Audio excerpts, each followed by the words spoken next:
फिर उसके बाद एक चीज जो मुझे लगती है जिससे इंडियंस और पाकिस्तानीज के बीच में बहुत ज्यादा नफरत है, वो बार बार बाबरी मस्जिद का नाम लिया जाता है। मैं आपको बता दूं कि बाबरी मस्जिद जो है उसको बाकायदा आर्कियोलॉजिकल सर्वे ऑफ इंडिया ने ये बाकायदा एग्जामिन करके they had come to this conclusion कि इसके नीचे मंदिर था। ठीक है, ये बहुत गलत हुआ कि कुछ लोगों ने कानून हाथ में लिया।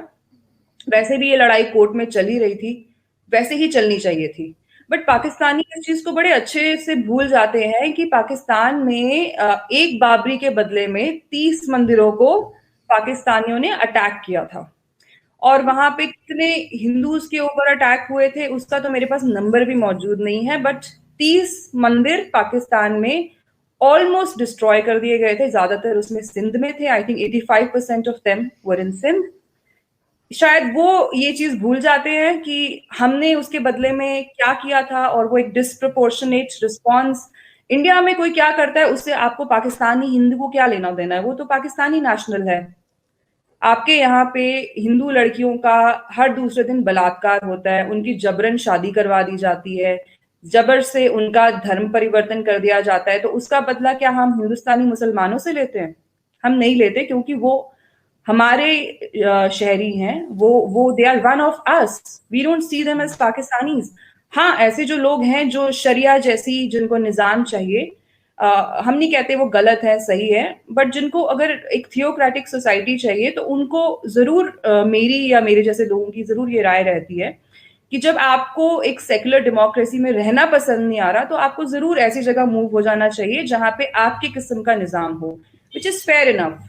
अदरवाइज जो इंडियन मुस्लिम्स हैं उनको उतने ही हक, इनफैक्ट उनको ज्यादा हकूक हासिल हैं भारत में, हमसे बहुत ज्यादा, समटाइम्स। और अ, ये भी एक कारण है कि जब आजकल जो आप देख रहे हैं ना कि हिंदू नेशनलिज्म भी जो है वो बहुत बढ़ रहा है, उसका कारण यही है क्योंकि we been treated as second grade citizens in India, जबकि we were the indigenous people. India was a Hindu land. You want to say something? या आई वांट टू से देखिए सोनम, थोड़ा सा मैं एक आपको बताऊं कि यहाँ पर बिल्कुल ये प्रॉब्लम है कि मैं खुद भी बात करती हूँ अपने वीडियोस में कि ये जो मदरसे हैं इसमें लोग अपने बच्चों को भेजते हैं और उनका इस तरह से ब्रेन वॉश करके, और ये मौलवी जो है ये उनको ये सिखाते हैं कि जिहाद पे जाना है और जन्नत में जाना है, और ये सारा प्रॉब्लम यहाँ पर है। और गवर्नमेंट इसको हैंडल नहीं कर पा रही, और जहाँ तक स्कूल और कॉलेजेस में टेक्स्ट बुक्स पे ये गलत पढ़ा रहे हैं तो वो भी इनको चेंज करना चाहिए। इस बात से मैं भी एग्री करती हूँ। जो आप कह रही हैं 18 साल का बच्चा है वो पकड़ा गया है, तो ये बेसिकली क्योंकि छोटे बच्चों को ही सिखाते हैं, बिल्कुल समझे आप 3 4 साल 5 साल के बच्चे इन्होंने रखे होते हैं और ये बड़े होने तक ये उनके बिल्कुल उन्होंने ब्रेन वॉश कर दिया होता है। और इसके लिए जरूरी नहीं है कि ये स्टेट भेज रही हो, ये अपने तौर पे इनके बहुत से ऐसे ग्रुप्स हैं पाकिस्तान में, सभी को पता है, जिसकी वजह से एफएटीएफ में भी हैं और दूसरे भी लोग बोलते रहते हैं कि जो इस तरह के ग्रुप्स हैं जो एक्सट्रीमिज्म के ऊपर बिलीव रखते हैं और जो ये बिलीव रखते हैं कि हमें जी जिहाद पे भेज देना चाहिए, यहाँ जाके फट जाओ और वहां जाके मार दो। तो इसलिए ये आप कभी भी नोटिस करें, ये जितने भी आपको नजर आते हैं जो पकड़े जाते हैं, चाहे वो यहाँ से आए हों या कहीं से, ये 18 से और 20 21 22 साल तक के होते हैं, उससे ज्यादा नहीं होते, क्योंकि उस वक्त ही ज्यादा जनून होता है, उस वक्त ही ज्यादा इनकी बातें उनको लग रही होती है कि बहुत सच्चाई है। ये चीज तो करनी ही होगी पाकिस्तान को, लेकिन भारत को भी इस चीज के ऊपर देखना चाहिए कि अगर वहां पे भी कोई मदरसा सिस्टम है और ये चीजें हैं तो उसको अभी से रोके, बजाय कि पाकिस्तान की तरह जब ये चीज बहुत बढ़ गई है तब हमें नजर आई है। उससे पहले हम बड़े नॉर्मल बैठे थे कि ठीक है कोई बात नहीं, कुछ नहीं हो रहा, लेकिन अब ऐसा है। दूसरा जो मैं आपसे पूछना चाह रही थी कि इंडिया में क्यों इतना ज्यादा मुसलमान जो है वो अग्रेसिव नजर आते हैं हमें, जैसे अक्सर फुटेजेस आती हैं या कुछ के रोड के ऊपर नमाज पढ़ रहे हैं, मस्जिद तो है ना, तो वहां क्यों नहीं जाते, और मैंने यहाँ पर इस तरह का कुछ नहीं देखा। और बाकी बिल्कुल हमारे यहाँ माइनॉरिटीज के साथ काफी गलत हो रहा है, और जो बच्चियों की बात आपने की वो भी है, तो 1000 से ऊपर फिगर है साल में जिनको इस तरह से उठा के ले जाते हैं, तो उस पर भी पाकिस्तान को काम भी करना पड़ेगा और बोलना भी होगा।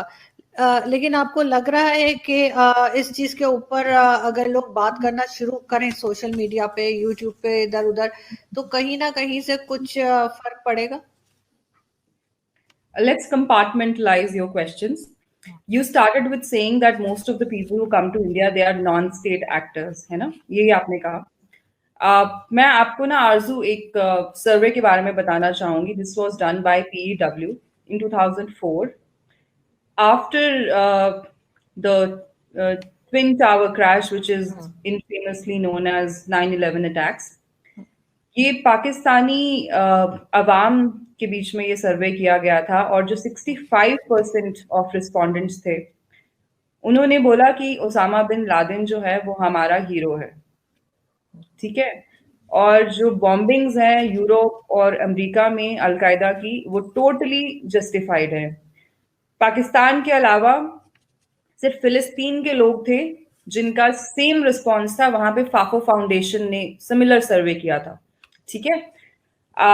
हालांकि जो फिलिस्तीन की जो लीडरशिप थी उन्होंने इसका पूरी तरह से उन्होंने कंडेम किया था. आई थिंक उस टाइम पे आपके यहाँ पे परवेज मुशर्रफ साहब थे, उन्होंने भी इसको कंडेम किया था. इराक वो अकेला एक मुसलमान मुल्क था जहाँ की लीडरशिप ने इसको रादर कहा था कि ये तो बहुत अच्छा हुआ है. तो ये जो आप कह रहे हैं ना कि नॉन स्टेट एक्टर्स हैं, ये एंड ऑफ द डे हमारी सोसाइटी का ही हिस्सा है ना. ये बताइए भारत में क्यों ऐसे लोग नहीं है जो अपने आप को मारने के लिए तैयार हो जाएं या फिर वो एक सुसाइड बॉम्बर बन के पाकिस्तान में घुस जाएं या किसी और मुल्क में घुस जाएं. तो आपके यहाँ से जो नॉन स्टेट एक्टर्स भी आते हैं, एंड ऑफ द डे उनका जो इंडोक्ट्रिनेशन होता है वो ओवरनाइट नहीं होता है. That is a process of years. That doesn't happen overnight. And I think it starts right from the school. जब आप anti-Semitism and Hindu phobia school में सच्चाई के नाम पे पढ़ाएंगे तो आप क्या एक्सपेक्ट करते हैं आपके बच्चों से. तो आप मदरसों की बात कर रही हैं. इंडिया में तो भाई हम सेक्युलर है ना. हम कैसे मुसलमानों को कह दें कि आप जी मदरसे में ये सब मत करो. वैसे ही हम पे इल्जाम लगते हैं कि आपके यहाँ पे हिंदू नेशनलिज्म बढ़ गया है. तो इंडिया में तो वैसे भी सेक्युलरिज्म के नाम पे और डेमोक्रेसी के नाम पे दिन भर गुंडागर्दी होती है.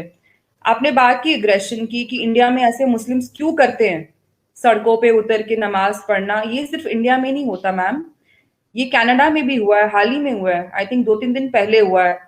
तो ये मुसलमानों की आप उनका एक इंट्रिंसिक कैरेक्टर कह लें या पता नहीं उनका वो जेनेटिक मेकअप है कि उनको इस तरह की हरकतें वो ऐसे मुल्कों में ही करते हैं जहां पे वो माइनॉरिटी में होते हैं. क्योंकि अगर उनको रोका जाए तो वो बोल देंगे जी इस्लामोफोबिया है.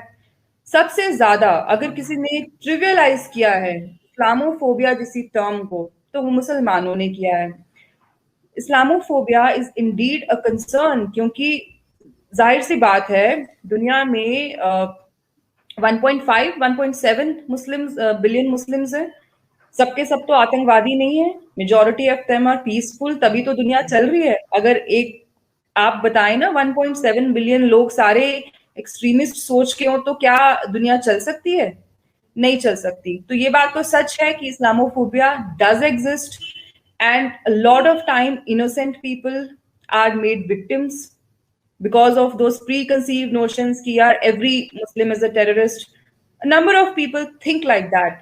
तो इसका जिम्मेदार भी कौन है? क्योंकि जब भी कोई आतंकवादी हमला होता है तो what do you expect from moderate Muslims? That they condemn it, unconditionally.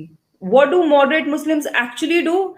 They say this has happened because India में बाबरी मस्जिद तोड़ दी थी जी उस साल में. This has happened क्योंकि गोधरा राइट्स हो गए थे. This has happened क्योंकि 9/11 के बाद अमेरिका ने बहुत सारे मुसलमानों को बिना बात के फंसा दिया. मतलब उनके पास हर चीज का रीजन है. ठीक है. तो अगर आप हर बार कोई दहशतगर्दी कहीं पे होती है आपको उसको अनकंडीशनली कंडेम करना चाहिए to send a good message to the world कि look there are extremists in our religion but then we don't stand with them and we do not condone this behavior. But Muslims on the other hand they start trending stop Islamophobia. अरे भाई ये कैसा Islamophobia? एक आतंकी से डरना क्या Islamophobia? Islamophobia है एक किसी आम इंसान से सिर्फ इस बेसिस पे नफरत करना क्योंकि वो मुसलमान है, दैट इज इर्रेशनल फियर कि आपका किसी ने कुछ नहीं बिगाड़ा है, just because this person is a Muslim you are scared of this person or you don't want to interact with this person. But is fearing terrorists Islamophobia? It's plain common sense, आरजू। अगर आप देख रहे हैं कि एक particular group है, वो बार बार, आप अमेरिका में ही देख लें, ऐसे ऐसे ग्रुप्स हैं मुस्लिम ब्रदरहुड जैसे, जो ओपनली शरिया को वो ओपनली इसको सेलिब्रेट करते हैं, वो ओपनली कहते हैं कि this is the best law. तो मेरा उनसे यही आग्रह है कि आपको लगता है अगर sharia is the best law to live under, then why do you want to be in the waste?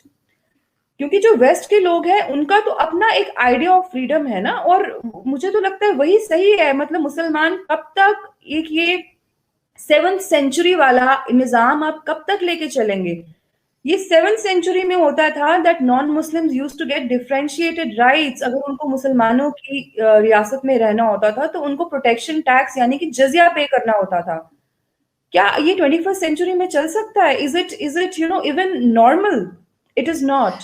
नहीं, देखें सोनम, एक चीज है जो पाकिस्तान के लिए लोगों को समझने की जरूरत है, वो ये कि पिछले 30-40 साल से जो है वो पाकिस्तान में, इवन जब ज़िया-उल हक की गवर्नमेंट थी और उससे पहले भुट्टो की जब आई थी, तब से जो है वो ये किया जा रहा था कि आहिस्ता आहिस्ता करके ना मजहब को ज्यादा सामने लाए और बाकी चीजें पीछे चली गई, चाहे वो एजुकेशन हो, चाहे वो हेल्थ सेक्टर हो, चाहे कुछ भी हो। और वो जो जहर भरा गया लोगों के अंदर और वो जो सिखाया गया, उसको निकलने में टाइम लगेगा। तो उसके लिए बजाय इसके कि भारत हो या कोई भी दूसरी कंट्री हो, वो एकदम से पाकिस्तान पर अटैक कर दें और क्रिटिसाइज करें और हर चीज में कहें कि गलत है, उसके बजाय उनको कोई ऐसा रास्ता निकालना चाहिए जिससे पाकिस्तान इस मुसीबत से निकल सके, इससे जान छुड़ा सके। अब जो नए लोग आ रहे हैं, हमारे बाद वाले जो यानी जो जनरेशन आ रही है, वो भी अब ये समझ रहे हैं कि ये चीज गलत है।